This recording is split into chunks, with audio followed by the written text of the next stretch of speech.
Your project has reached its end.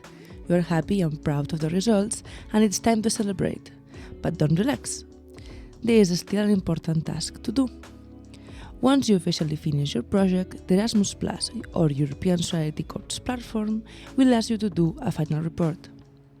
The final report is a formulary mandatory to fill after the project finishes, with the aim to explain how the project went.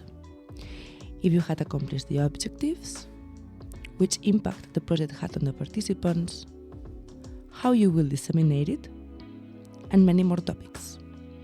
Also, filling the final report is necessary to get the rest of the grant that you received.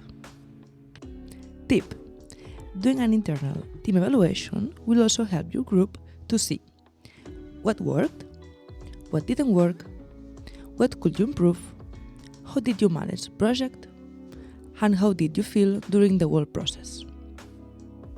Having an internal evaluation, it's really important to realize how the project was and what you learned, which for sure will be really useful to design the next mobility project. Now that you have all the necessary information, it's time to take action. Contact your nearest mobility organization and start working. If you don't know any mobility organization, feel free to contact any of the organizations that are part of the project behind this video tutorial. You can find their contact info in the description box.